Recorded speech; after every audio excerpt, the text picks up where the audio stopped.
welcome to TriEssence martial art channel. Today we're going to talk about why Tai Chi doesn't do weightlifting. So previously I've already made a video explaining my personal position, on why I don't think strength training is detrimental to the progress of internal martial arts. So I've already made my stance clear in that video. So over here I'm not trying to say you shouldn't train strength if you do Tai Chi. However, during the last video, the feedback from the last video, it seems some people don't understand the premise of why that was a discussion in the first place. Either they haven't heard of Tai Chi not doing weight training, or they don't understand why Tai Chi says that, where Tai Chi is coming from. So therefore, I think it's useful that in this video we're going to talk about where Tai Chi is coming from and why they have a good enough reason to have this belief in the first place. Now, the principle behind this is actually quite simple. If you have watched one of my very old videos from many years ago called The Secret Behind Tai Chi, you should already know this, but let me just clarify the point in this new context. So in Tai Chi we have this very important thing, right? One could argue is the most important thing in all of Tai Chi. In fact, my master would say, if you have this, everything you do is Tai Chi. If you don't have it, nothing you do is Tai Chi. And this is basically what we call separation of yin and yang. And this is quite a contentious topic because everyone got different explanation to what is yin and yang, which I've again talked about in my previous video. Just give you an example. Right? Some people believe if you put your weight on the left leg and have power on the right arm, that's separation of yin and yang. If you're on the same side, that's not. Now, while I don't disagree that there's better structure this way than this way, for us that is not the separation of yin and yang, right? Well, what we say as separation of yin and yang is basically what part of your body is passive and which part of your body is active.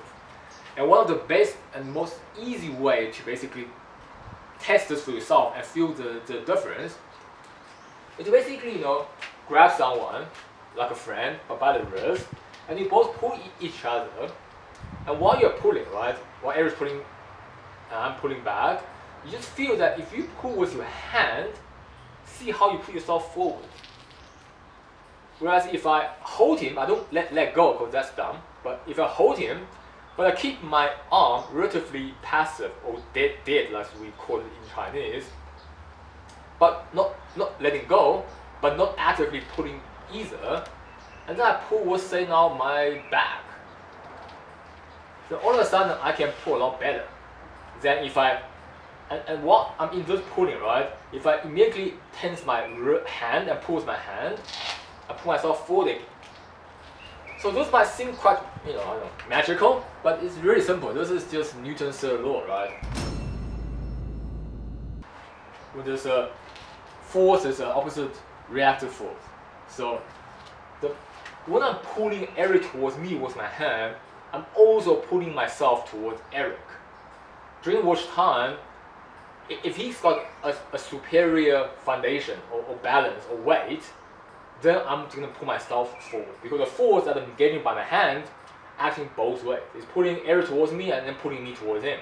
So if on my end, like a balance, right? On my end, if the weight is less, I'm going to pull myself to him. And if his weight is less than me, I'm going to pull him towards myself. So that is pretty much it, right? It's actually very deceptively simple. And that's basically Tai Chi's separation of yin and yang. I mean, it gets a lot more complicated once you get to the nuances of in every posture, where it's yin, where it's yang, how you change from yin and yang. But in a nutshell, anywhere I'm engaging the person has to be inactive. So if I'm grabbing him, I can't actively be pulling with my hand. Because if I do, I'm affecting both him and myself, and I don't want that. So this will be the inactive, basically. My back will be the yang, or my shoulder blade, or my hips. It will be something that is far away from the contact point. So that when I'm pulling him, the reactive force isn't going to yank myself forward, right? So if my reactive force happens here, and my center of mass is here, then I'm pulling my center of mass towards him. But if my force is on my back, and therefore my reactive force also happens from my back, it's also where my center of mass is, then I'm not pulling myself forward, right? So that should be fairly easy to understand. Now, how does that connect to weight training? Again, I'm not saying all weight training is bad. I've already made my point clear in my last video. But coming from a Tai Chi person, I'm not talking about myself. I'm talking about my master and my grandmaster, right? People from those generations. From their perspective, when they see someone doing weight, what they see, let me give you a basic example. Right? Someone who's holding, one of those weightlifting bars, they're doing this. Okay, for example, right? I'm not there are many ways of doing it. I'm just taking one example. They're doing this. And what they're actually doing is that you are training localized muscle on your chest, bicep, some tricep, etc. Right? So you're doing good. And if you do a lot of weight with your arm here, then what that potentially does is that it could lead to a habit of using the arm to pull stuff. So when I'm pulling Eric, I'll be basically pulling him like this. Now, assuming that I'm stronger, then yeah, no problem. I'll pull him over and I'll win. But what if he is heavier or stronger? At what point I'll be putting myself towards him. And that's what Tai Chi doesn't want. Now again, putting myself towards him is not all bad in terms of combat, right? I mean, sometimes I can put myself towards him and I'll hit him. It's just that it's not what Tai Chi wants, right? So that's very important. That coming from a Tai Chi perspective, they don't want to give up their own center mass and balance, and therefore they don't want any local muscle group to act out of place that disrupt their sense of balance. Which is why, my Tai Chi master, he often says, the body is like the trunk of a tree, the arm is like the branch. If the branch of a tree outgrows the thickness of the trunk, the branch falls off and the tree kind of falls apart. So that analogy is pretty much talking about the same idea, that I want the body to be where the force originates from, and the arm to be a mere expression of that force. I don't want the arm to act out of the body, and in doing so, basically compromises the balance of the body. So a lot of the weightlifting, at least from a Tai Chi perspective, have this problem. Whether you're putting bars like this, or you're taking single dumbbells and do that. As long as it is kind of a localized muscle group, then there is a tendency that you form a habit of using your limb or certain isolated muscle group to pull or to push. So pull and push is the same thing, right? So we've given an example of pulling. Pushing is the same thing. In fact, you can basically go and push a wall, and you'll see what I mean. I don't have a wall here without changing my camera angle. But let's just assume Eric is a wall, right? Okay. Obviously, the wall is obviously a lot stronger than any of us, right? So that's by given, and that's the thing. Under Newton's third law, if he's got more rooted force than me, then I'm gonna end up being pushed back. So if you go up to a wall and you push with your hand, essentially you are pushing yourself back. And you can get up and go to a wall and do that. The more force used on your arm, the more you're gonna push yourself back. So assume you are like I don't know, our kind of BMI and weight class, i.e. on the latter side of things. You go to a bar and just like a bouncer that weighs like I don't know, like 100 kilo. You're gonna push him and you're gonna push yourself back, and he's not gonna move. So that's essentially what Tai Chi doesn't want. Now, I'm not saying that Tai Chi can magically push somebody that severely outweighs you, right? I'm just using that as an extreme example to let you understand the difference between pushing with your arm, which pushes yourself back, versus in Tai Chi, Yi Quan, and internal martial arts, where the idea is to have your arm passive as a bridging medium and push with the body.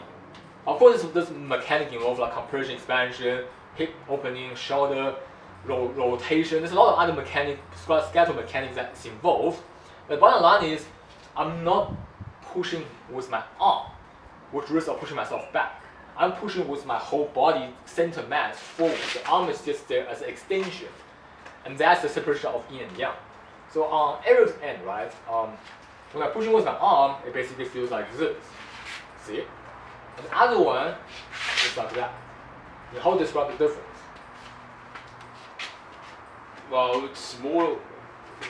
Yeah, from my side, it's more like, how do you call it?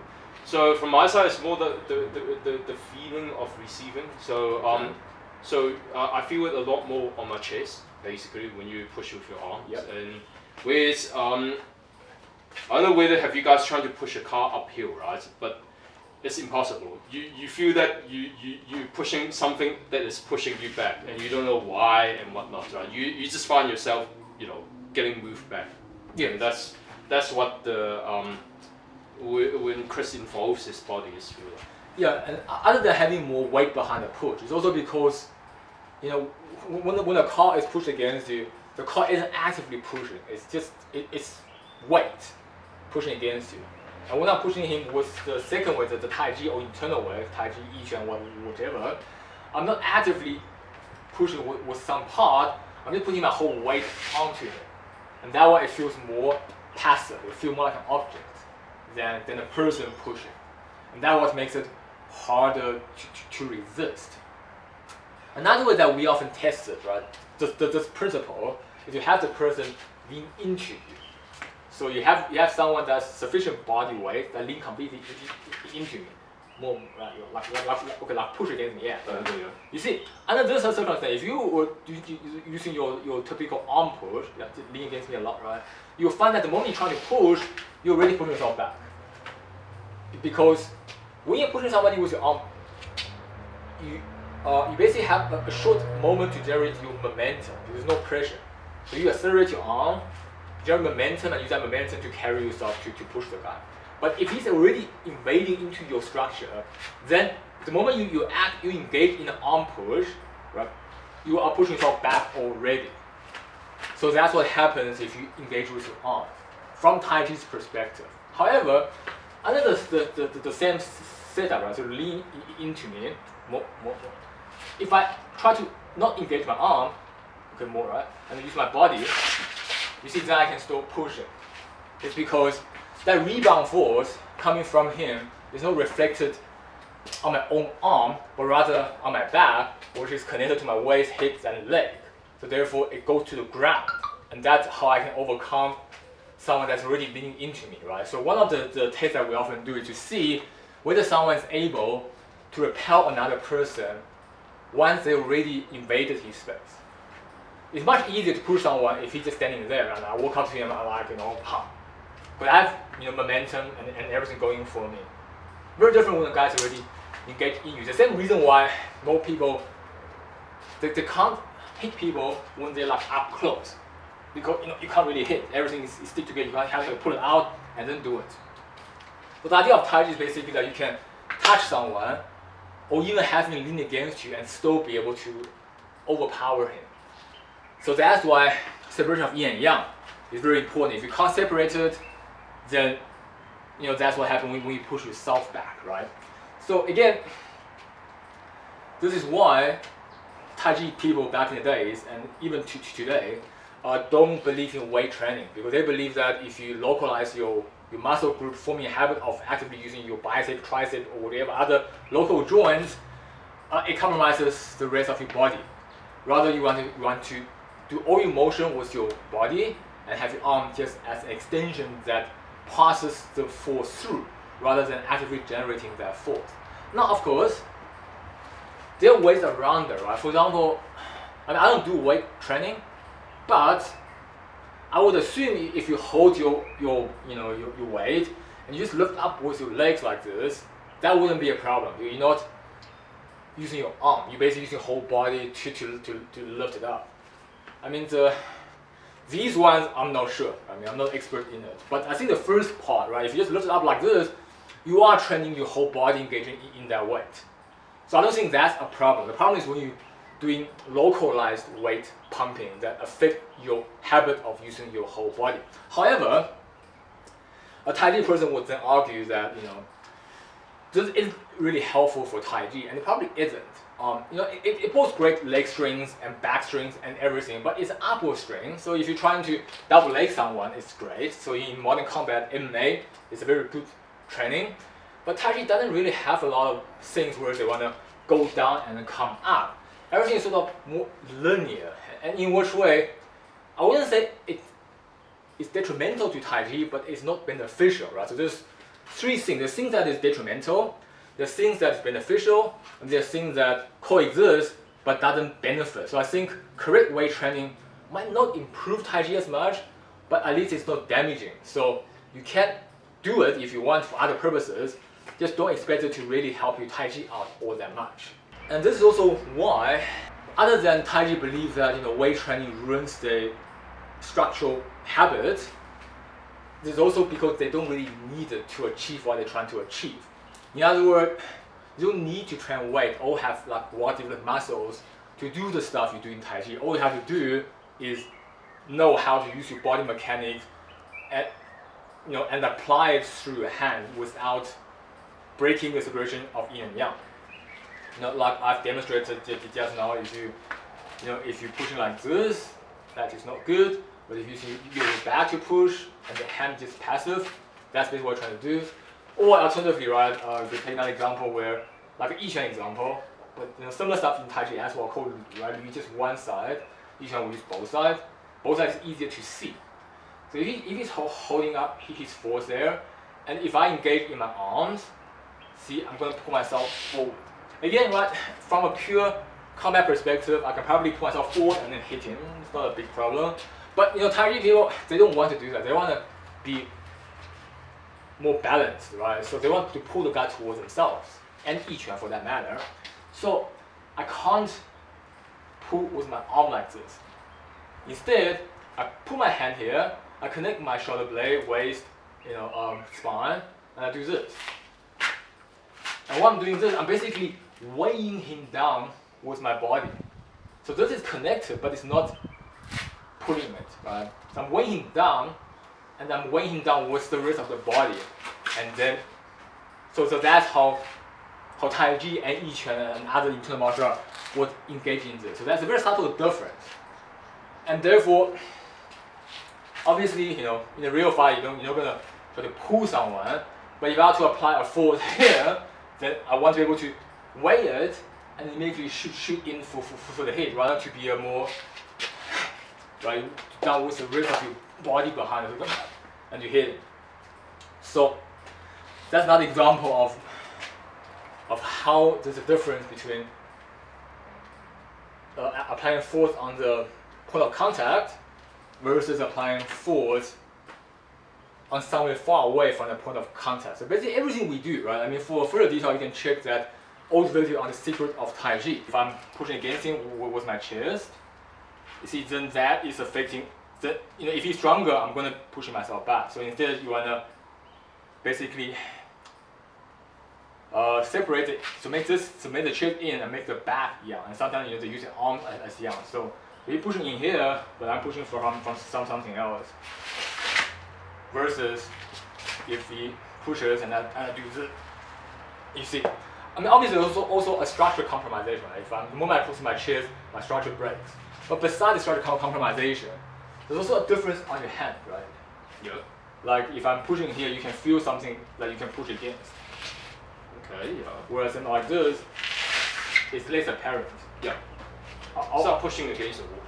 Yeah, it's like, so because I'm not giving him that leverage, what we call. It's not a real leverage, but I'm not giving him a handle to handle me, essentially. So, and then just going into all kind of stuff. I'm not going to go into all the details here, but a lot of what you see as magical in internal martial arts come from this very simple idea, right? It's like if he does this to me. Sorry, like that. Like a journal. Oh, like yes, that. Yes. So so if you hold me in the journal, if I fight him with my arm, then it gives you more handle, right? So you can apply more force. Yeah. The more I fight back, the more you can do more. And then because of the compromising joints, and also 2 arm versus 1, I'm going to lose. Because the moment I fight back, I give him a handle. Okay?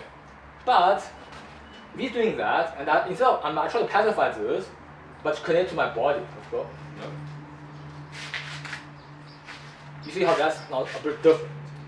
It's not the same as But you see, I'm actually pushing myself back now because the moment I'm trying to fight back, that happens. But if I don't think about this as much, I connect this to the rest of my body, and I'm just trying to hold a structure, but with this. So obviously when I try to engage myself, I also extend my arm a little bit, so this will make it a bit harder. But it will still remain the same even if I could. So the thing is that naturally when I engage the body, I try to expand, and that's what happens, and that makes it harder for him. But even if I just hold it here, right, and when he's applying force, right, so if I engage the body, okay, you can go more. Yeah. You see, it will still be harder, especially when I extend my shoulder blade. Right? So if it's here, it's still easier for him. But the moment I start doing this, and then at which point, right? Normally in demo they'll start leading with the hand. No, you do the same. They'll lead the hand and they'll sort of back that way. But these are no longer the same mechanic. It's no longer just about engaging into the rest of the body. You started diverting his force. So I'm just trying to draw the difference between the mechanic of not putting a drain lock in this situation versus in the demo where the guys sort of got off. That part is actually like a sleight of hand. Is when you, so he initially doing this, and I'm guarding it there, and that's no longer where he is comfortable, and therefore when I come back, he'll get thrown off, right? So that is something else. So don't get them confused. But if you engage in your body and you try to keep the arm more passive, then ultimately you have less strength on your shoulder blade. So that's the moral of the story that I'm trying to get across. And that's why in Tai Chi they want everything to be separated of yin and yang. So everything the arm does, everything that connect, try to be not responsive. Whereas I try to do something else with the rest of my body that is responsive. And which is why they believe that if you actively do any of these, limb-based muscle weight training, it will form a habit where I would want to do this to a guy rather than trying to absorb to the rest of my body and then try to use my body to turn. That's also why in Tai Chi form, the arm is always soft and relaxed. You don't do that. But that's not what Tai Chi wants. Tai Chi wants you to put the form slow so that you feel the body guiding everything. And you feel that, like the arm is just an expression. So yeah, let's take brushing knee. It's a good example, right? So if you're doing brushing knee like this, see that? I'm exaggerating, but that's what happens if you are arm predominant. It's as if you're holding weight. Not the same, but it's the idea that, if you're doing weight training to Tai Chi, it's like doing this. But instead, I want my arm to move only with the body. So see, my body moves, and the arm kind of moves very minimal. It's an expression of the body rather than arm grinding and pushing hard out. So that's the idea of why, from a traditional perspective, Tai Chi practitioners don't want to do weight training, and they don't believe weight training is beneficial.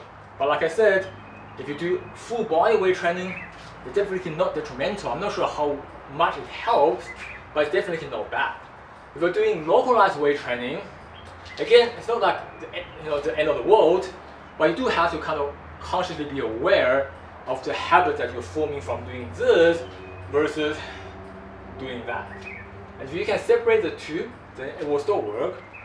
But if you find that you can't get rid of the habit of putting with arms, then probably Tai Chi is not for you, right? That's not to say you can't fight, right? Because obviously, in Roman Greco wrestling and everything, it's clearly proven that if you have a lot of upper body strength, you can still arm drag someone, suplex someone. So it perfectly works. It's just that it's not what Tai Chi wants. So ultimately, it's not about whether something works in combat, but whether something is in line with Tai Chi. So you can either choose to do Tai Chi or choose to do something else. That's not a problem. I'm not here to say Tai Chi is the best and everyone should do Tai Chi. It's just that if you were to do Tai Chi, then there's certain things you have to be aware of and understand what makes a Tai Chi and what makes something not Tai Chi. Anything you want to add? No, that's normal. Yeah, so I hope this video has made sense to you, and for some of you that didn't understand the original topic, now you will understand it better. And for the rest of you, maybe you can give a a better understanding on this whole situation and a bit of understanding towards what Tai Chi is all about. And if you find this video interesting, then consider to subscribe to my YouTube channel. And if you can support me on Patreon, that would be greatly appreciated. As always, a big shout out to all my Patreon supporters. Thank you guys so much for your support. And a special shout out to Stephen W for joining my Patreon on the Epic tier. As always, message me anytime we have any questions on current content, something you want me to clarify in the video. I'll make my time to do that, or suggestions for future content. Thanks for watching TriEssence Martial Art channel, and I'll see you next time.